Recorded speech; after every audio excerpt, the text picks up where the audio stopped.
Coucou tout le monde! Aujourd'hui, on va plonger dans un sujet fascinant, un peu mystérieux, la communication animale. Vous savez combien mes animaux comptent pour moi.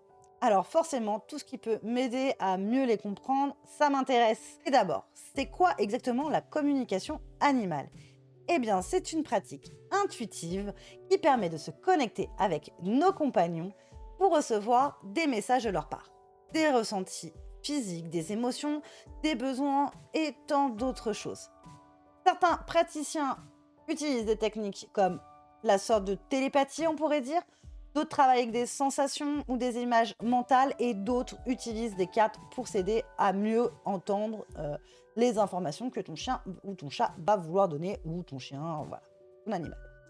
Dans le cas d'Océane, qui est une communicatrice d'animal, que j'ai rencontrée, elle ajoute un outil fascinant à ses séances, les cartes. Cette méthode m'a vraiment intriguée et aujourd'hui, je vais vous emmener découvrir cette pratique de plus près. Dans le cas d'Océane, les cartes viennent enrichir cette connexion. Elles lui permettent de guider ses ressentis et d'affiner les messages qu'elle va recevoir. Et elle l'utilise principalement dans les événements pour faciliter cette connexion. Je sais que cette pratique est encore peu connue et surtout controversée. Ce que je trouve intéressant, c'est que beaucoup de personnes témoignent sur son impact positif sur leur relation avec leurs animaux. C'est ce qui m'a donné envie d'en savoir encore plus. Donc aujourd'hui, je vous emmène avec moi pour vivre cette expérience. Regardez tout de suite.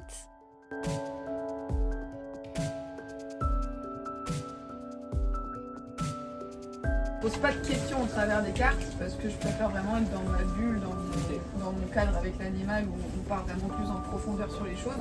Là c'est un peu plus léger on va dire, mais ça permet quand même de découvrir et en même temps s'il a envie d'exprimer quelque chose malgré tout, on peut recevoir ça avec les cartes. Donc ça peut être soit quelque chose qui le concerne lui, soit quelque chose du quotidien, soit une vraie guidance par rapport à nous-mêmes, des choses qu'on a besoin de conscientiser et travailler chez nous parce que dans nos vies, c'est vraiment des guides. Donc, des fois, c'est ça, moi, permet de... c'est plus le travail sur nous. Le message de l'animal, c'est pas je tire les cartes et je regarde mon petit livret d'oracle, c'est vraiment qu'est-ce que toi tu veux me dire avec cette carte-là.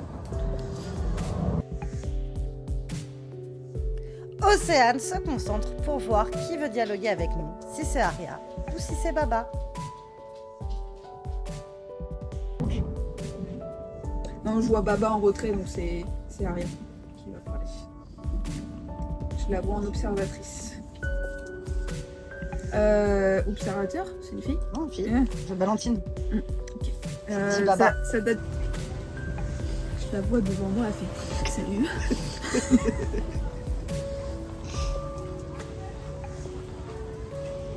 Elle m'aboie dessus, mais elle est en mode excitée là.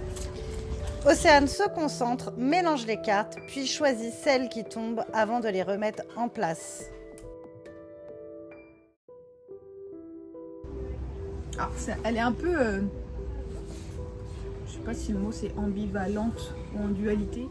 Elle me partage des informations personnelles que je préfère garder pour moi.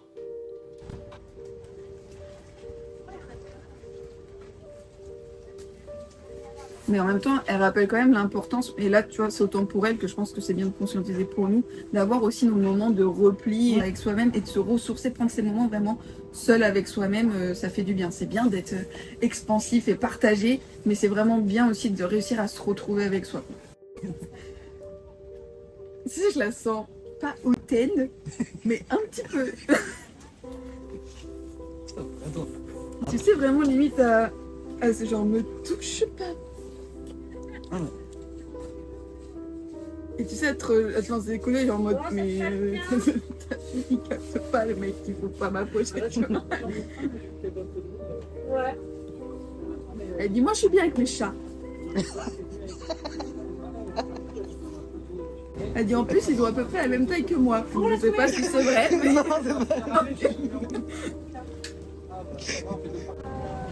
Elle dit oh ça va à peu près. J'ai l'impression que tout ce qui est gros, elle aime pas. Parce que ça la renvoie à quelque chose de petit, alors qu'elle, elle se sent grande, tu vois. Je sais pas comment t'expliquer. Ouais, petit.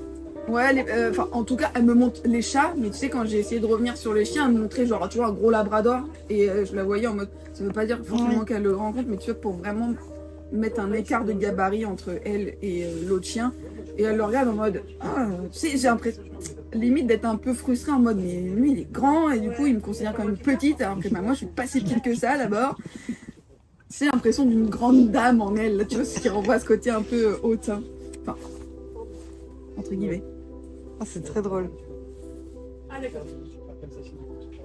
Mais du coup, avec les petits chiens, je la vois justement un peu les toiser en mode. Tu vois, j'ai l'impression. Et elle me dit qu'en fait, avec les chats, ils sont pas forcément sur la même longueur d'onde, donc il n'y a pas de comparatif. En fait, elles se comparent pas aux chats, donc c'est plus simple, j'ai l'impression, avec les chats qu'avec les chiens. Alors, avec les chiens, j'ai l'impression qu'elle arrive, qu'elle se sent obligée comme de devoir poser sa place. Ouais. Et du coup, c'est plus compliqué. Plus compliqué pour elle. Ouais. Donc, genre, avec les petits, elle est en mode, bah, je m'impose, c'est moi là. Et avec les grands, elle est en mode, j'ai envie de m'imposer, mais j'ai peur. Mais t'es grand, toi, quand même. Ouais. Et c'est pour ça qu'elle peut montrer les dents. Bah, je pense, du coup, si elle le fait, c'est en mode, ça me dérange, je suis pas, ça me frustre en fait. J'ai l'impression qu'il y a de la frustration quand même. D'accord. Mais le dérangement, ça peut être aussi de l'appréhension, mine de rien. Mais tu vois, elle me refait pas sentir non plus une émotion de peur. C'est vraiment en mode, ça travaille en elle. Tu sais, j'ai l'impression, mais dans sa place en fait. Bah, tu vois, en plus, place avec les congénères. C'est vraiment trouver sa place en tant que chien, en fait, c'est congénères. Alors qu'avec les chats, pour elle, c'est plus simple et plus léger parce qu'il n'y a pas cet impact-là. Il n'y a pas besoin de se faire sa place auprès d'eux. Enfin, je l'explique peut-être pas très bien. Non, mais je crois que j'ai compris comment tu veux le dire. C'est plus léger avec les chats, en fait. Oui, parce qu'elle a peut-être plus l'habitude et que c'est... Oui, après, là, on parle de ses chats à elle. Ça se trouve, tu la mets avec un milieu de chat, elle va se dire, oh putain.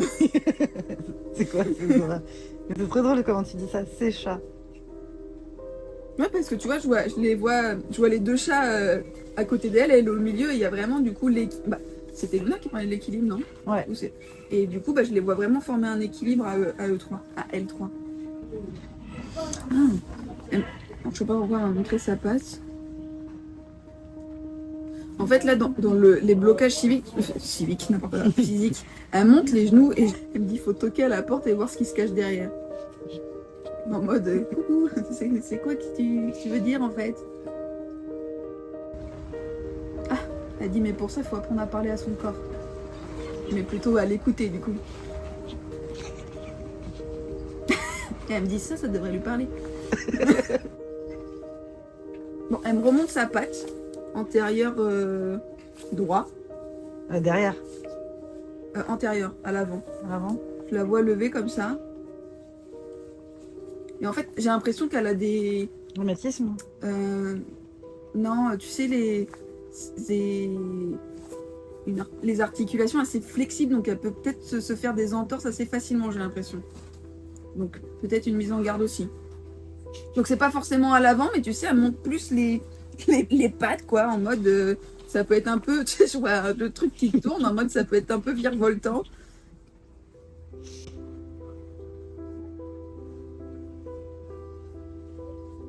D'accord. Elle me dit parce que les blocages physiques peuvent aussi être des blocages chimiques. Donc tu nous dis de faire attention. Et en même temps, tu nous dis, mais quand même, on peut juste se faire mal en fait. Ok. Merci Aria pour cette... Bon, bah tu retiendras. Si t'as mal, tu peux juste avoir mal, sinon peut-être qu'il y a quelque chose derrière. Donc écoute ton corps. Elle se reconcentre pour lire l'autre carte, malgré qu'Aria fasse encore le clown. De lâcher prise. J'ai l'impression que des fois, elle peut s'obstiner dans un truc et tu sais, se tendre un peu dedans et du coup, avoir du mal. Tu sais, je vois l'impression de la sentir en mode cocotte minute et après, il faut qu'elle décharge sur un truc, tu vois. En fait, je revois cette image un peu de grande dame, tu vois, du coup, qui doit comme afficher un certain... une certaine prestance, tu sais, dégager quelque chose de très carré, posé. Alors qu'on elle, tu sais, je la sens en mode... Tu sais, il y a beaucoup quand même la dualité qui ressort, je trouve, chez elle. Tu vois, il y a ce côté-là en mode, j'ai envie d'exploser dans tous les sens, mais en même temps, non, je suis mature, posée, et en même temps pas du tout. Et ce côté physique... bah, ça peut être émotionnel, mais ça peut être juste physique. Et la solitude, bah, j'aime bien être entourée, mais j'aime bien être seule. Tu vois, Aria, bienvenue dans ma vie. La dualité, c'est toute ma vie, je crois. Donc, ouais, il y a cet aspect-là, j'ai l'impression qu'il pourrait, du coup, peut-être demander d'être équilibré, tu vois. Ça peut peut-être parfois lui porter. Préjudice. Ouais, préjudice, mais entre guillemets, parce que je le sens pas non plus. Elle me dit pas, j'en peux plus, tu vois, d'être comme ça. Mais voilà, des fois, si t'as l'impression que tu regardes en mode, mais t'es borderline, ma fille. C'est qu'il y a peut-être besoin un peu de tempérance sur cette dualité, mais c'est dur.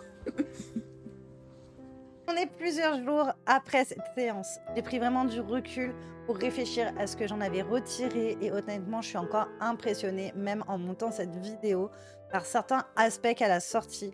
Ce qui m'a marqué, c'est surtout la capacité d'Océane à capter des choses très précises et des détails que seule une vraie connexion avec mes animaux pouvait lui révéler. Par exemple, elle a parlé de mes problèmes de santé que je ne parle jamais. Mieux comprendre certains comportements d'Aria, même si j'avais déjà cette conclusion là, mais ça m'a permis de l'affirmer un peu plus. Pour conclure, je dirais que cette expérience de communication animale avec Océane a été unique et vraiment enrichissante. Que l'on soit convaincu ou pas de cette pratique, c'est pas vraiment ça le sujet. C'est vraiment de vous faire découvrir comment ça se déroule une séance de communication animale, si vous voulez tester ou pas. Voilà, c'est quelque chose, c'était vraiment ça que je voulais vous faire découvrir. Que l'on soit convaincu ou pas par cette pratique, ce qui compte, c'est ce que l'on peut apporter de cette relation qu'on entretient avec nos animaux. J'espère que cette vidéo va vous permettre à découvrir un univers un peu différent et de mieux comprendre à quoi consiste la communication animale. Si vous êtes curieux, vidéo de notre live qu'on a pu faire avec Tonton Greg et à travers ton regard, où on parle justement de tout ce qu'il y a à travers la communication et des travers aussi. Merci d'avoir suivi cette aventure avec moi. N'hésitez pas à me dire en commentaire si c'est un sujet qui vous intrigue, que vous avez déjà essayé, votre retour d'expérience. Si vous voulez en savoir plus sur Océane, je vous mets toutes les informations en description. Pensez à liker, à partager et à vous abonner pour ne rien manquer de mes prochaines vidéos. Prenez soin de vous et de vos animaux. À très vite pour de nouvelles aventures.